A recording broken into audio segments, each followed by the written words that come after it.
Random House Audio presents Blood Test by Jonathan Kellerman. Read for you by John Rubinstein. I sat in the courtroom and watched Richard Moody get the bad news from the judge. Moody'd come dressed for the occasion in a chocolate polyester suit, canary yellow shirt, and lizard skin boots. The bailiff at the rear of the room held his gaze on Moody. As a result of my warning, he'd been careful to keep the Moodys apart all afternoon, and had gone so far as to frisk Richard. "Mr. Moody," Judge Diane Sevier said, "I want you to listen very carefully to what I'm going to say."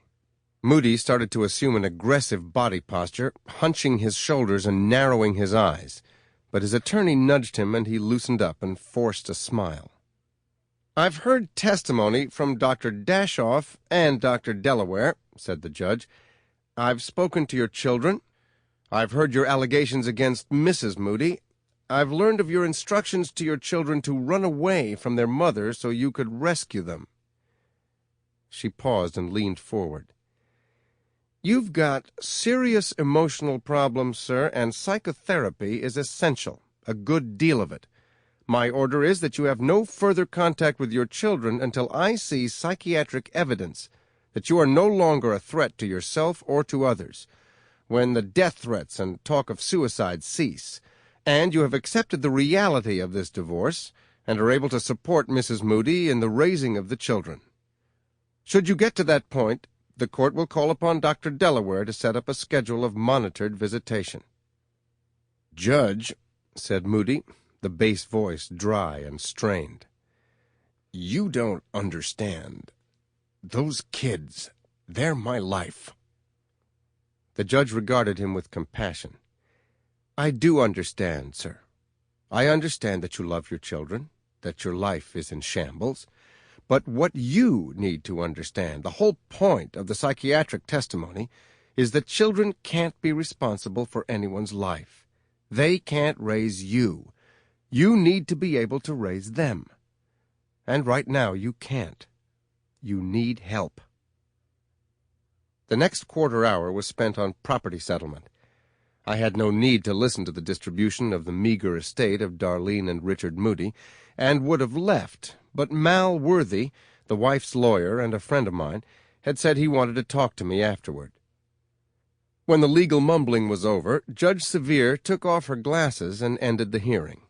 She looked my way and smiled. "I'd like to see you in chambers for a moment if you've got the time, Dr. Delaware." I smiled back and nodded. She swept out of the courtroom. The bailiff ushered Moody out. Mal scooped up handfuls of documents. "Thanks for your help, Alex," he said. "It wasn't fun," I said. "No, the ugly ones aren't. I won't say it pains me to dispose of a turkey like Mr. Moody. Regards to the lady judge." Her chambers were done in mahogany and rose. She sat behind a glass-topped carved wood desk upon which stood a crystal vase filled with gladiolus. On the wall were several photographs of 2 teenage boys. "How about some wine?" she asked, unlatching the doors of a credenza carved to match the desk. "My pleasure, Your Honor." "In here, Diane. Is it Alexander?" "Alex is fine." She poured red wine into glasses. "To justice," she said. We drank in silence. She finished before I did and set down her glass. "I want to talk to you about the Moodys. Alex, are those children going to be all right?" "I've asked myself the same thing," I said. "It depends on whether or not the parents get their act together." She clicked her nails against the rim of the wineglass. "Do you think he'll kill her?"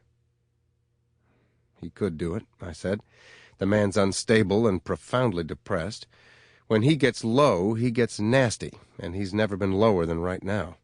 If he gets in a killing mood, she'd be the obvious target. And her boyfriend, Conley."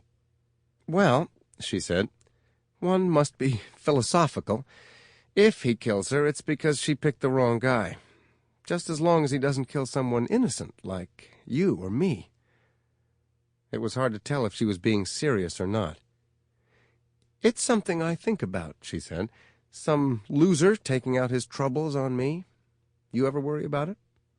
"Not really. When I was clinically active, most of my patients were nice kids from nice families. Not much potential for mayhem there.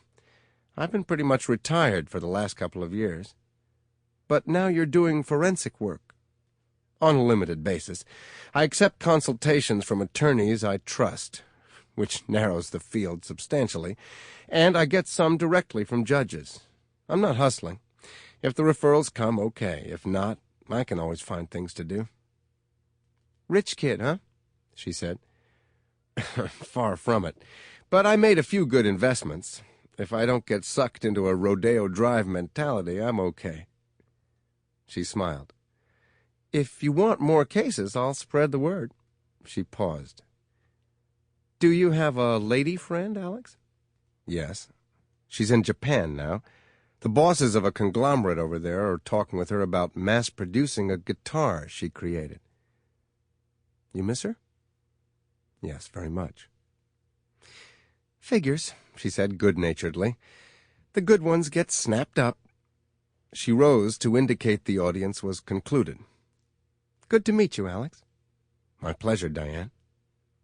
Her handshake was firm and dry. My Seville had cooked in the open parking lot, and I pulled my hand away from the heat of the door handle. Midway through the motion, I sensed his presence and turned to face him. "Excuse me, Doc." His forehead was sweat-glossed, and the canary-colored shirt had darkened to mustard under the arms. "I can't talk now, Mr. Moody," I said.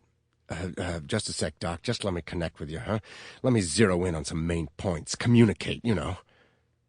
I turned away, and his hard brown hand closed on my wrist. "Please let go, Mr. Moody," I said with forced patience. He smiled. "Hey, Doc, I just want to talk, state my case." "I can't do anything for you. Let go of my arm." He tightened his grip. I put my car keys in my pocket and reached around to pry his fingers loose, but his strength was phenomenal. "Okay, I'll listen to you, but first, let go so I can concentrate on what you have to say." He thought about it for a second, then released my wrist. "I'm listening," I said. Okay. His head bobbed. "Just got to connect with you, Doc. Show you I got plans. Now, you go in there and tell that to the bitch in black. Straighten her out. Tell her I gotta have those kids." "I can't do that. You're under a lot of stress. You're not ready to take care of them, Mr. Moody. You're a manic depressive, and you need help badly." "I can handle it. I got plans.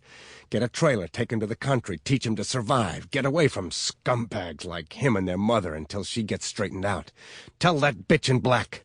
You screwed me up. You fix it, head shrinker." "Mr. Moody, Richard, you need help. I won't do anything for you until you get it."